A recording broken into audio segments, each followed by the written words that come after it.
4장. 사무엘에 대한 소식이 온 이스라엘에 퍼졌습니다. 그때에 이스라엘 사람들이 블레셋 사람들과 싸우러 나갔습니다. 이스라엘 사람들은 에베네셀의 진을 쳤고 블레셋 사람들은 아벡의 진을 쳤습니다. 블레셋 사람들은 대형을 갖추어 이스라엘 사람들과 싸울 준비를 했습니다. 싸움이 시작되자 블레셋 사람들이 이스라엘 사람들을 물리쳐 이겼습니다. 블레셋 사람들은 이스라엘 군인 4,000명가량을 죽였습니다. 그러자 나머지 이스라엘 군인들이 자기들 진으로 돌아갔습니다. 이스라엘의 장로들이 말했습니다. 어찌하여 여호와께서는 오늘 우리를 블레셋 사람들에게 지게 하셨을까? 여호와의 언약궤를 실로에서 이곳으로 가져오자.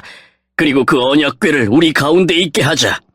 그러면 하나님께서 우리를 원수에게서 구해주실 것이다. 그리하여 이스라엘 백성은 실로에 사람을 보냈습니다. 그들은 만군의 여호와의 언약궤를 가지고 왔습니다. 엘리의 두 아들인 홈니와 비느하스도 하나님의 언약궤와 함께 있었습니다. 여호와의 언약궤가 진으로 들어오자 이스라엘 사람들은 모두 기뻐서 땅이 울릴 정도로 크게 소리를 질렀습니다. 블레셋 사람들이 이스라엘의 외치는 소리를 듣고 물었습니다. 히브리 사람들의 진에서 나는 이 소리는 도대체 무슨 소리인가? 블레셋 사람들은 여호와의 궤가 히브리 사람들의 진에 왔다는 것을 알게 되었습니다. 그들은 두려워하며 말했습니다. 신이 히브리 사람들의 진에 왔다. 큰일 났다. 전에는 이런 일이 없었다. 도대체 이 일을 어떻게 하면 좋으냐? 누가 우리를 이 강한 신에게서 구해줄 수 있을까? 이 신은 광야에서 이집트 사람들에게 온갖 괴로움을 주었던 바로 그 신이다.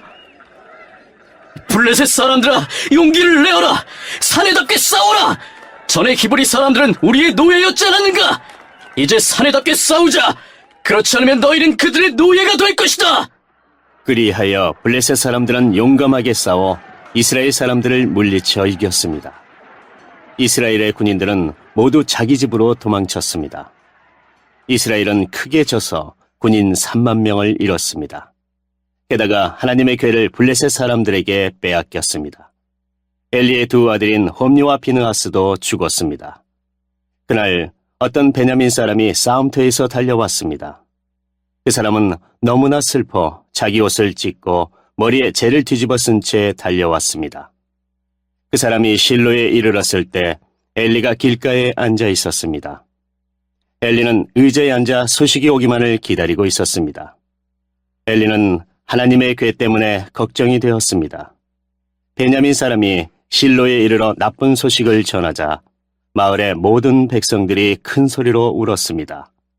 엘리는 그 우는 소리를 듣고 이게 무슨 소리냐? 하고 물었습니다. 베냐민 사람이 엘리에게 달려와 사실대로 이야기했습니다. 엘리는 그때 98세였으며 앞을 보지 못했습니다. 베냐민 사람이 말했습니다. 저는 싸움터에서 왔습니다. 오늘 싸움터에서 도망쳐 나왔습니다. 엘리가 물었습니다. 여보게, 싸움은 어떻게 되었나? 베냐민 사람이 말했습니다. 이스라엘이 블레셋 사람들에게 져서 도망쳤습니다. 이스라엘 군대는 많은 군인을 잃었고 제사장의 두 아들도 죽었습니다. 그리고 하나님의 궤를 블레셋 사람들에게 빼앗겼습니다. 베냐민 사람이 하나님의 궤 이야기를 하자 엘리는 의자 뒤로 나자빠졌습니다. 엘리는 문 옆으로 넘어지면서 목이 부러지고 말았습니다. 이는 나이가 많은 데다가 뚱뚱했기 때문이었습니다. 그렇게 엘리는 죽었습니다. 그는 40년 동안 이스라엘을 다스렸습니다. 엘리의 며느리인 비느하스의 아내가 임신하여 아기를 낳을 때가 다 되었습니다. 비느하스의 아내가 하나님의 궤를 빼앗겼다는 것과 자기 시아버지인 엘리와 자기 남편인 비느하스가 죽었다는 소식을 듣자 곧 그 여자에게 진통이 왔습니다. 그 여자는 몸을 구부리고 아이를 낳으려 했습니다. 아기 엄마는 죽어가고 있었습니다. 그때 아기 낳는 것을 도와주던 여자가 말했습니다. 걱정하지 말아요. 아들을 낳았어요. 비느하스의 아내는 정신이 없어 대답하지 못했습니다. 비느하스의 아내는 아기의 이름을 이가봇이라고 지어주며 영광이 이스라엘에게서 떠났도다. 라고 말했습니다. 하나님의 괴를 빼앗겼고 자기 시아버지와 남편도 죽었기 때문이었습니다. 비느하스의 아내가 말했습니다. 하나님의 괴를 빼앗겼으니 영광이 이스라엘에게서 떠났도다.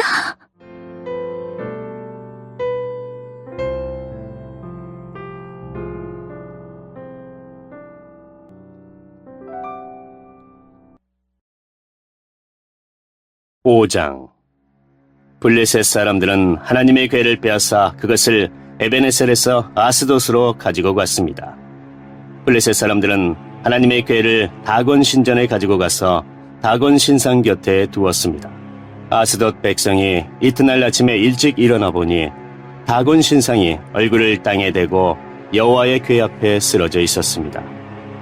그래서 아스돗 백성은 다곤 신상을 제자리에 다시 올려놓았습니다. 이튿날 아침 아스돗 백성이 잠에서 깨어 일어나 보니 다곤 신상이 또 땅에 쓰러져 있었습니다. 다곤은 여호와의 궤 앞에서 머리와 손이 부러져 몸통만 남은 채 문지방에 엎드려 있었습니다. 그래서 오늘날까지도 다곤의 제사장들과 아스돗의 다곤 신전에 들어가는 사람들은 그 문지방을 밟지 않습니다. 여호와께서는 아스돗과 그 이웃 백성에게 벌을 주셨습니다. 여호와께서는 피부에 종기가 나는 큰 고통을 그들에게 주셨습니다. 아스돗 백성은 그런 일이 일어나는 것을 보고 말했습니다. 이스라엘 신의 괴를 이곳에 둘 수 없다. 하나님이 우리와 우리의 신 다곤을 벌하고 있다. 아스돗 백성은 블레셋의 5 왕을 모이게 하고 말했습니다. 이스라엘 신의 괴를 어떻게 하면 좋겠습니까? 블레셋의 왕들이 대답했습니다. 이스라엘 신의 괴를 가드로 옮겨라. 그래서 블레셋 사람들은 이스라엘 신의 궤를 가드로 옮겼습니다. 하나님의 궤가 가드로 옮겨진 후에 여호와께서는 가드성에 벌을 주셨습니다. 하나님은 가드의 늙은 사람과 젊은 사람 모두에게 고통을 주셨는데 그들의 피부에도 종기가 나기 시작했습니다. 그러자 블레셋 사람들이 하나님의 궤를 에그론으로 보냈습니다. 하나님의 궤가 에그론에 도착하자 에그론 사람들이 소리를 질렀습니다. 왜 이스라엘 신의 괴를 우리 성으로 가지고 오는 거요? 당신들은 우리와 우리 백성을 죽일 참이요! 에그론 백성은 블레셋의 왕들을 다 모이게 한 후에 그 왕들에게 말했습니다. 이스라엘 신의 괴를 원래 있던 자리로 보내시오. 그 하나님의 괴가 우리와 우리 백성을 죽이기 전에 빨리 그렇게 하시오. 그들은 매우 두려워했습니다. 왜냐하면 하나님이 그들을 너무나 무섭게 심판하셨기 때문입니다. 죽지 않고 살아남은 사람은 피부에 종기가 나서 괴로움을 당했습니다. 그래서 온 성읍이 하늘을 향하여 크게 울부짖었습니다.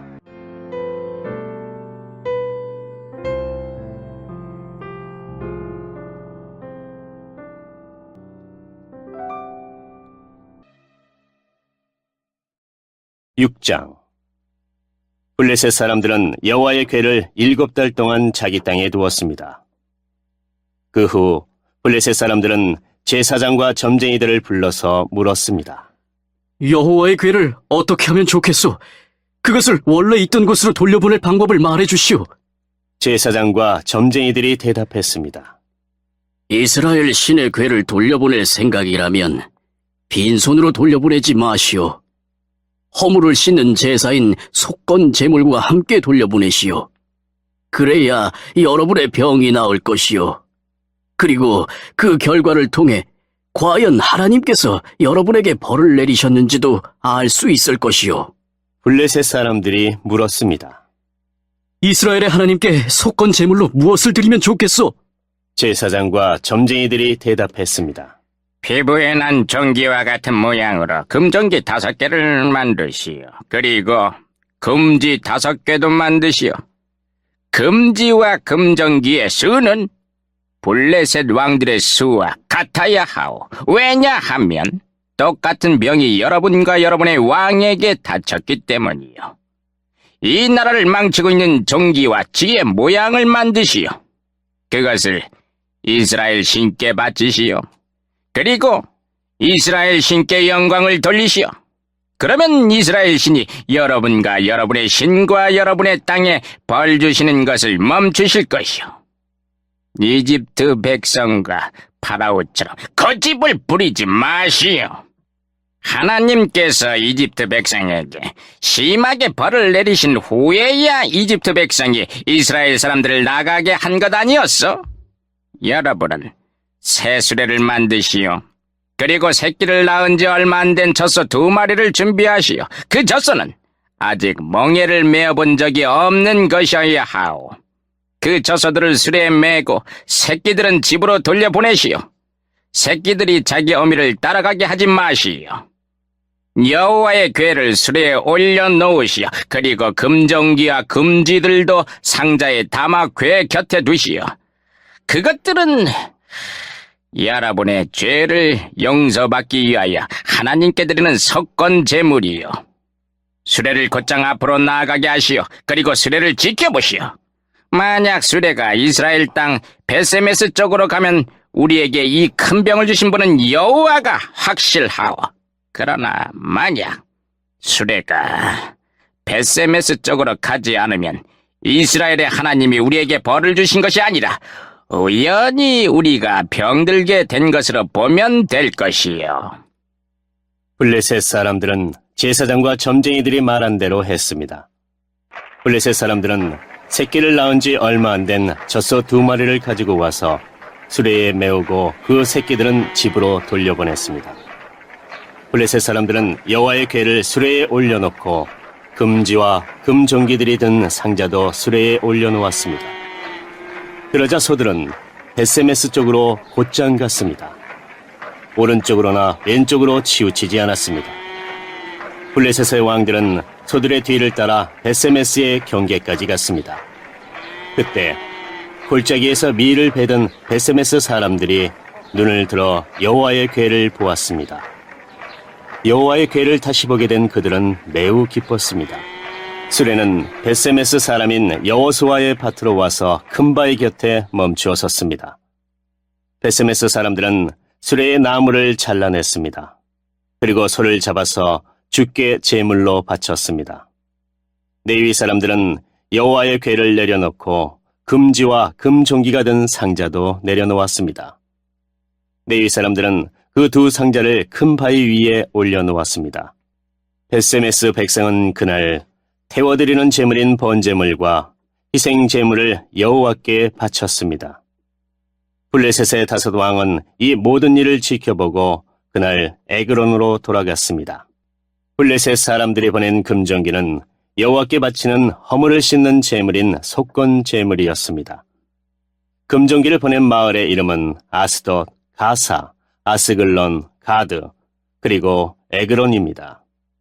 블레셋 사람들은 금지도 보냈는데 금쥐의 숫자는 블레셋 왕들이 맡은 마을의 숫자와 같았습니다.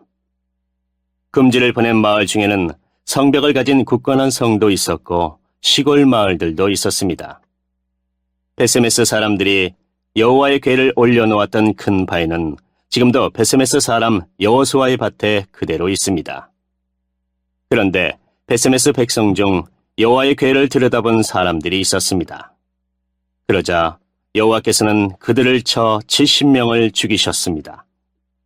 베세메스 백성은 여호와께서 자기들에게 그토록 무섭게 벌 주시는 것을 보고 소리내어 울었습니다. 그들은 이렇게 말하였습니다. 누가 이 거룩하신 하나님 여호와 앞에 설 수 있겠는가? 이 여호와의 궤를 어디로 보내야 하는가? 베세메스 백성은 기럇야림 백성에게 명령을 받고 심부름하는 사람들을 보내어 이렇게 말했습니다. 블레셋 사람들이 여호와의 궤를 돌려보냈소. 이리로 와서 그것을 당신들의 성으로 가지고 가시오.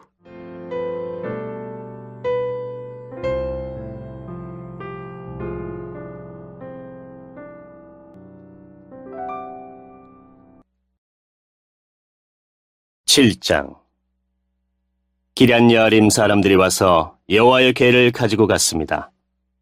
그들은 그 상자를 언덕 위에 있는 아비나답의 집에 두고 아비나답의 아들 엘리아사를 거룩한 사람으로 세워 여호와의 궤를 지키게 하였습니다.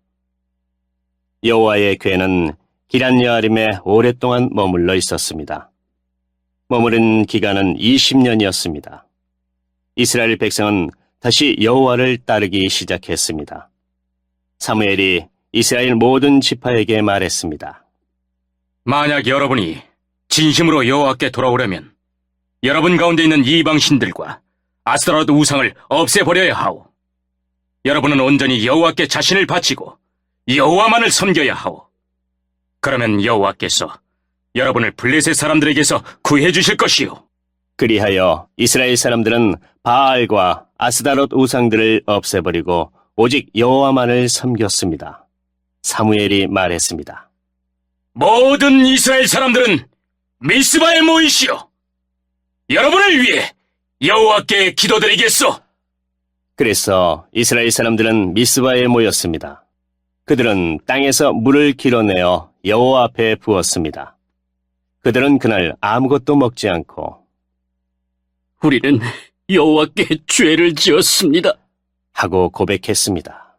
사무엘은 미스바에서 이스라엘을 다스렸습니다. 이스라엘 사람들이 미스바에 모여있다는 이야기를 블레셋 사람들이 듣고 이스라엘을 공격하기 위해 올라왔습니다. 이스라엘 사람들은 이 소식을 듣고 두려워했습니다. 이스라엘 사람들이 사무엘에게 말했습니다. 우리를 위해 여호와께 기도드리는 일을 멈추지 마시오. 우리를 블레셋 사람들에게서 구해달라고 하시오. 사무엘은 어린 양을 가져다가 여호와께 통째로 태워드리는 제물인 번제물로 바쳤습니다. 사무엘은 이스라엘을 위하여 여호와께 부르짖었습니다. 여호와께서는 사무엘의 기도를 들어주셨습니다. 사무엘이 태워드리는 제물인 번제물을 바치고 있는 동안 블레셋 사람들은 점점 가까이 왔습니다. 그들은 이스라엘을 공격했습니다. 그날에 여호와께서는 블레셋 사람들을 향하여 큰 천둥 소리를 내셨습니다. 블레셋 사람들이 그 소리를 듣고 놀라 크게 당황했습니다. 그래서 이스라엘 사람들은 블레셋 사람들과 싸워 이겼습니다. 이스라엘 사람들이 미스바에서 달려나가 블레셋 사람들의 뒤를 쫓았습니다. 이스라엘 사람들은 백갈까지 뒤쫓으면서 블레셋 사람들을 죽였습니다. 이 일이 있은 후에 사무엘은 돌을 하나 가져다가 미스바와 센 사이에 세우고 그 돌을 에베네셀이라고 불렀습니다. 사무엘은 여호와께서 우리를 이곳까지 도와주셨다 하고 말했습니다. 이렇게 블레셋 사람들은 싸움에서 졌습니다. 더 이상 블레셋 사람들은 이스라엘 땅에 들어오지 않았습니다. 여호와께서는 사무엘이 살아있는 동안 블레셋 사람들을 막아주셨습니다. 옛날에 블레셋 사람들이 이스라엘 사람들의 마을을 빼앗은 일이 있었습니다. 그러나 이스라엘 사람들은 에그론에서 가드까지 그 마을들을 다시 찾아왔습니다. 이스라엘 사람들은 이 마을 주변의 땅도 블레셋 사람들에게서 다시 빼앗아 왔습니다. 이스라엘과 아모리 사람들 사이에도 평화가 찾아왔습니다. 사무엘은 평생토록 이스라엘을 다스렸습니다. 해마다 사무엘은 베델에서 길가를 거쳐 미스바로 갔습니다. 사무엘은 이 모든 마을에서 이스라엘을 다스렸습니다. 그리고 나서는 언제나 자기 집이 있는 라마로 돌아왔습니다. 사무엘은 라마에서도 이스라엘을 다스렸습니다. 사무엘은 그곳에서 여호와께 제단을 쌓았습니다.